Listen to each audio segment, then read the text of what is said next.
They found a bug in the code. What can I do? I don't even know where to start.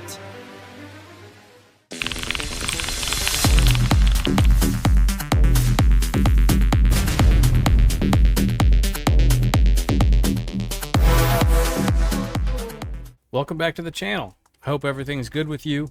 And today I want to walk through a new project that I'm working on. I normally do these things by myself in my home lab, just tinkering and messing around. I decided this time I'm just gonna vibe code an entire app. I tried to make it as simple as possible, but that, I guess I left it the way it is because it's interesting how it turned out. So anyway, I vibe coded this app.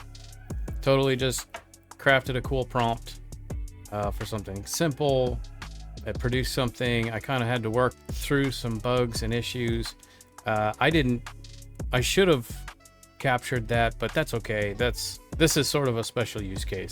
Anyway, the project is going to be refactoring what I've got, which is a mess, by the way. We're going to work on refactoring each piece the way I would like to see it as a developer. There's a few things to notice. The application works. It has tests. It builds, it installs, it runs great. You can see, I've been testing and tinkering with it. It's a command line application. It was supposed to be super simple, but anyway, let's jump in. I didn't go crazy with the prompt. I didn't do any prompt weaving. I just wanted to get something working that was simple and that I could add things to and sort of show how my process is when I build applications.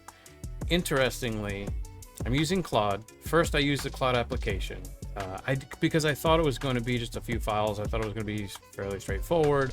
I wasn't going to bother using Claude Code. It didn't seem appropriate for that. As you can see, it generated so many files. So this is the goal of this project. It's going to be an open source password generator, an offline password generator. Super simple. I mean, you could write this in any language. They're everywhere. There's nothing special about it. It's not super fantastic. Might be kind of fun. Cool project. Anyway, this is what it generates. You can see, I mean, there's a million files. I just asked to use solid principles and design patterns where necessary. Nothing more, nothing extravagant. I didn't ask for design documents. There's design docs. I deleted that. There's some examples it printed. It was just so overboard. It was way too much. It didn't take a lot to get it to compile. There were just a few syntax errors, some dependency issues. I've never really had an application that worked right out the gate unless it was super simple. I kind of wanted this one to be super simple, but it wasn't. Anyways, I appreciate it because now we can kind of walk through some of this craziness that it created. This is just an introduction of what was generated. So we're going to walk through what we have here.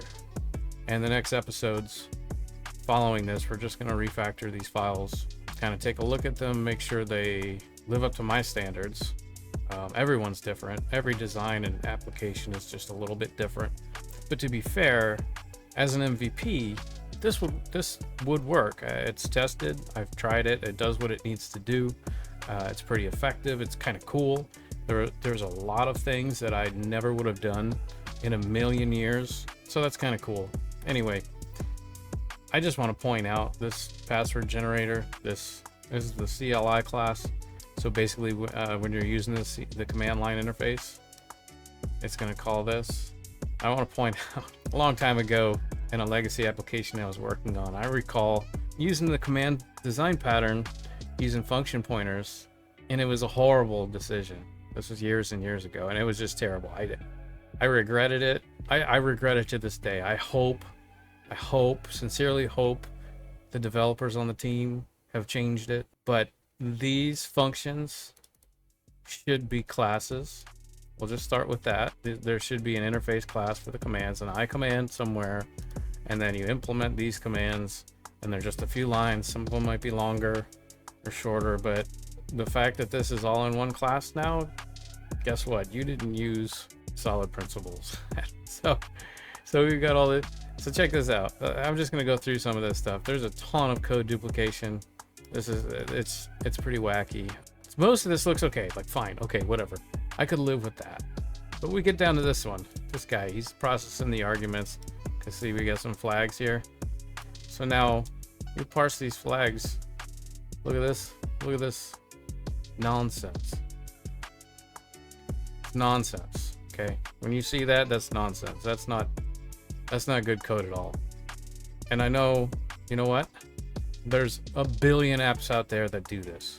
It's just this is what we learn in college, right? This is what school teaches us. You write the code that works. If else, hey, it works. You catch all these conditions, right? And then we missed one. We got to add another block, right? Oh crap! We got to add a feature. There's a new flag. We got to change this whole thing, right? No. There's enough flags that, in my opinion, this should definitely be separate classes. There's a pattern here to be learned from. Okay, this isn't it. Okay, this was not generated with any design patterns or solid principles in mind whatsoever.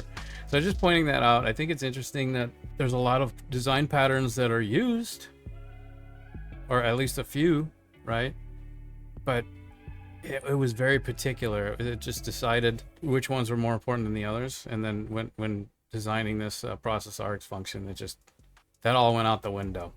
Anyway, I think it's cool. It made an awesome project. What I'm going to do over the next few episodes is just refactor some of these things that are silly. Another thing I don't like, and I know this is going to go against many beliefs, and a lot of open source projects do this. I don't like particularly source and include separately. I'm a fan of having, so let's say, like I said, we have these design patterns, right? So we're gonna have classes, we're gonna have these commands. All right, it tried to use a design pattern here. I mean, technically it's a design pattern because it uses a command pattern, but if you're not using objects in C++ and you're using function pointers, just use C. This is just C using C++. I'd rather see it in C. I don't want to see this in C++ personally. So what I like to do, what makes things nice, just imagine, okay, instead of having this list, let's pretend we're in this source directory. Forget we have an include directory. I'm just going to make an example. I'm going to say commands. They should be specific commands. These are flag commands. So I would say, this is flag commands. So now I'm just going to make a quick point here. This isn't gospel. This is just how I do things. So what I would do in here, I would have an I flag command. All right, there's your interface, right? And then in here, you have concrete commands. And we'll have help command. .h, .cpp, whatever. Both go in here. Okay, forget separating this include and source directory. Now, I'm going to tell you why I do this. So now, what I can do in the future, Joe Smith comes to your desk or asks you on Slack or whatever. He says, I remember you did that CLI application and you had that cool flag command system. Can we share it? Or how do I implement that in my project? And you say, oh, well, what I can do is just say, here's the package. Use the commands. I'll share the package and add the commands you need, etc., whatever. But see how it's bundled now. We have the interface. So we have the directory. You can just pretend maybe this says this is a package now, right? This is a package or a DLL, whatever operating system you're in. Say it's a lib or a DLL. Now you pull the DLL, you got access to this interface, which is external, and you got the implementations in here, the implementation files in here. You make that a package. Now it's an external in your project, so it kind of pulls the dependency away. So now I don't do this preemptively. I'm not a fan of over optimization all the time because it doesn't always make sense. You're going to make a package for everything you do and every interface. You're just wasting time, honestly, because there's a 95% chance that no one's going to reuse your code.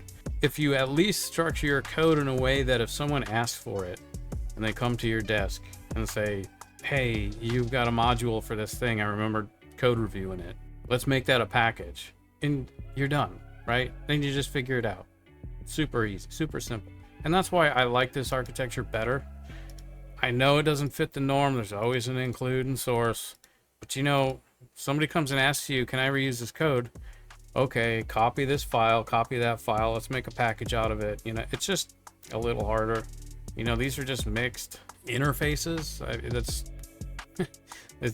It's not enough for me. I want to see more description in this thing, because you know what? This is the communication.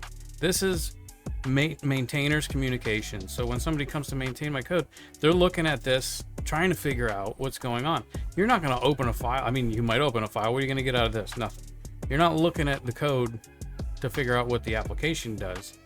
And if you are, then that means this isn't very good. This isn't set up very good. So my goal when I set up an application is to really, I want these directories to mean something. I don't want them, you know, okay, strategy. What strategy? What's the strategy? I don't know what the strategy is. See, be descriptive. So these are the things that I don't think AI has down yet. You have to ask it. You can ask it. I've got a whole book on literally going through each one of these things and saying, I need a strategy that does X, Y, Z. It will build it for you, but you have to still piece it together one by one. So this just goes to show, I don't think AI is ready for real world maintainable code. It can design and write code that works, but so can a freshman in college, or a junior in high school can write a program that works. I mean, there's not a lot gained right there. Now I'll say there's a lot of things that AI creates that I, like I said, in a million years wouldn't think of, because it's trained on so much information that it's got basically everything at its fingertips. It just doesn't always use the best design approach. And that's my problem with it. Well, I wanted this to be short. I just wanted to show the mess AI can make, and we're going to work on making it better in the next few episodes. Thanks for watching. Like and subscribe if you want to see more.